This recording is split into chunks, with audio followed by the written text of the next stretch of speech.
Selamat siang, saya Dr. Maria Teresia Beni. Siang hari ini saya akan membawakan presentasi judulnya tentang asam hyaluronat. Apa sih asam hyaluronat itu? Jadi asam hyaluronat itu merupakan suatu glikosaminoglikan atau suatu polisakarida. Dia itu adalah komponen utama dari matriks ekstraseluler. Fungsinya adalah menghubungkan protein filamen, kolagen fiber, dan jaringan konektif. Dibentuk oleh polimer disakarida yang terdiri dari D-glukorik asid dan DN-asetilglukosamin.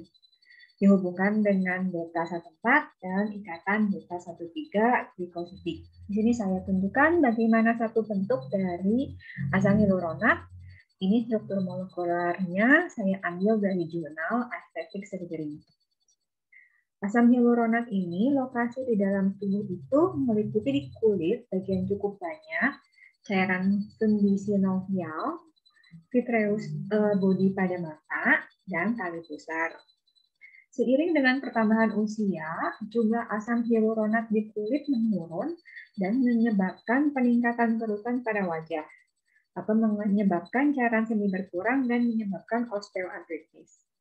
Perusahaan kosmetik di dunia membuat produk asam hyaluronat yang dapat bertahan lebih lama di jaringan lunak pada kulit. Di sini adalah gambar-gambar bagaimana asam hyaluronat, ada yang disuntikan, ada yang dioleskan. Ini adalah asam hyaluronat dalam bentuk filler. Bagaimana sih farmakokinetik dari asam hyaluronat itu sendiri? Sebenarnya farmakokinetik itu tidak diketahui secara spesifik. Pada pria dewasa dengan berat 70 kilo, pria itu memiliki 15 gram HA di dalam tubuh, di mana setiap hari 5 gramnya akan tergantikan setiap hari. Asam hyaluronat ini secara cepat dibersihkan dari saluran sistemik, sirkulasi sistemik, dan penyerapan utamanya lewat endotel dari liver.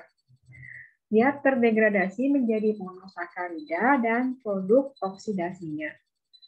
Evaluasi keamanan hyaluronik asid, contohnya pada terapi OA relatif aman dan dapat ditoleransi oleh tubuh. Administrasi injeksi atau penyuntikan juga dapat diulang.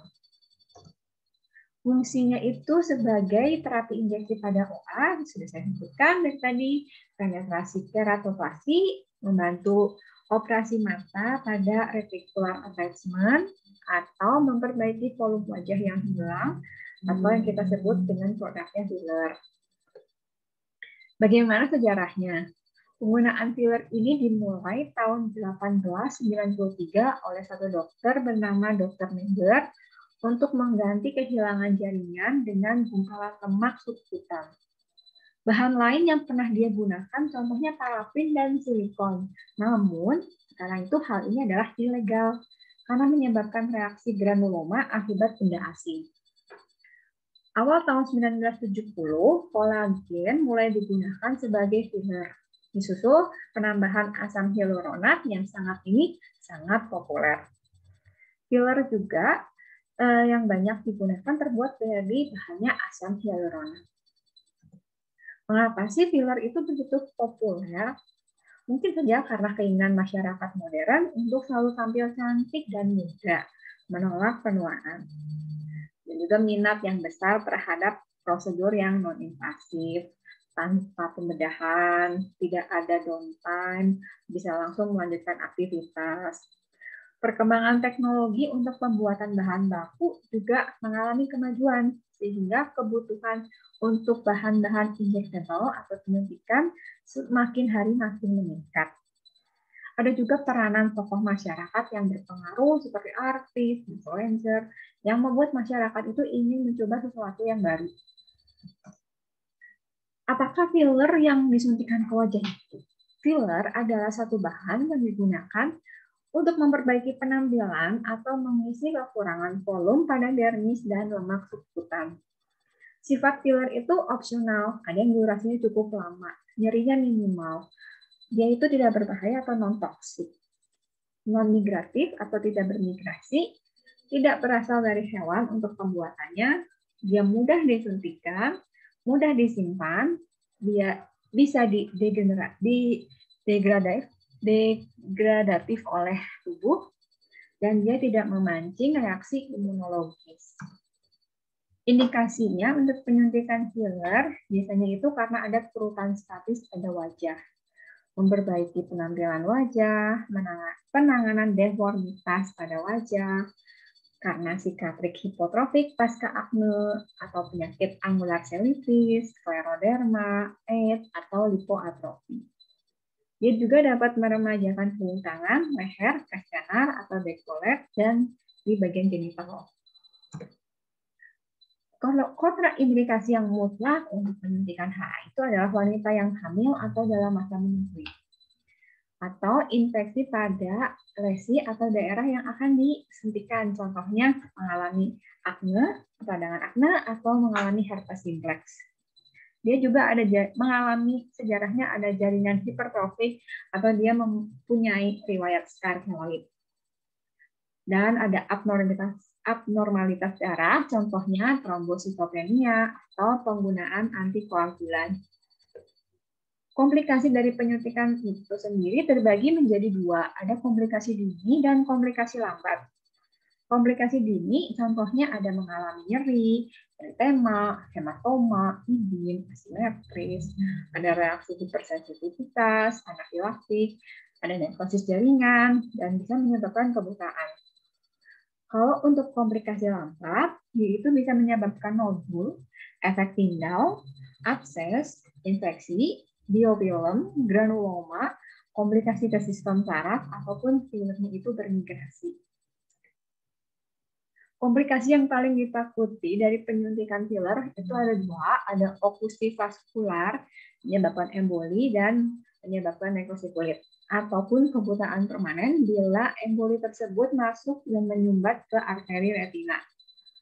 Komplikasi ini dapat diterapi dengan penggunaan enzim hyaluronidase sesegera mungkin.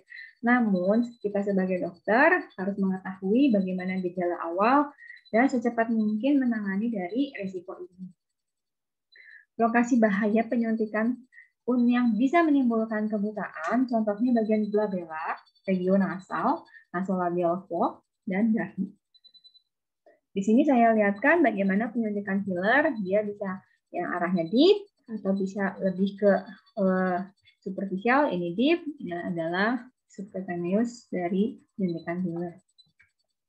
Bagaimana strategi untuk pelaksanaan komplikasi tersebut? Kalau misalnya pada kulit ini, kalau misalnya pasiennya mengeluh nyeri hebat pada area pasca penyuntikan, disertai dengan cleansing atau kepucatan, hentikan sesegera mungkin penyuntikan tersebut. Pertimbangkan untuk menyuntikkan hyaluronidase atau anti-filler jika filler yang digunakan itu merupakan filler HA atau hyaluronic acid. Lakukan evaluasi secara berkala sampai minimal 6 jam pasca tindakan. Sedangkan kalau untuk bagian mata, pasien itu biasanya mengeluh adanya nyeri okular atau perubahan pandangan mata. Hentikan penyuntikan segera, rujuk segera ke bagian oftalmologis. Pertimbangkan juga sesegera mungkin menyuntikkan hyaluronidase pada area yang disuntik dan sekitarnya. Lakukan evaluasi berkala minimal 6 jam pasca tindakan. Sebagai penutup, jadi asam hyaluronat adalah polisakarida glikosaminoglikan yang tersusun di matriks ekstraseluler. Yaitu ada dalam tubuh, contohnya pada kulit, cairan sendi, mata, dan tali pusar. Jumlah asam hyaluronat berkurang seiring waktu, mengakibatkan penuaan dan penyakit degeneratif osteoartritis. Terapi injeksi asam hyaluronat makin populer di masyarakat, contohnya adalah injeksi osteoartritis dan injeksi filler. Filler itu adalah bahan suntik untuk memperbaiki penampilan dan kehilangan volume kulit. Perlu diperhatikan juga komplikasi dari penyuntikan filler yang bahaya, contohnya emboli, oklusi vaskular, dan mengakibatkan kebutaan. Diperlukan pengetahuan kita sebagai dokter, bagaimana anatomi, teknik yang benar penyuntikan, dan evaluasi pasca penyuntikan. Ketika terjadi nekrosis kulit, ditandai dengan pucat, hentikan segera penyuntikan, suntikan hyaluronidase area tersebut, dan evaluasi 6 jam ke depan. Ketika terjadi gangguan penglihatan juga, rujuk pasien segera ke bagian oftalmologis dan suntikan hyaluronidase sesegera mungkin. Demikian presentasi saya. Semoga ilmu dan presentasi saya berguna untuk teman-teman semua. Terima kasih.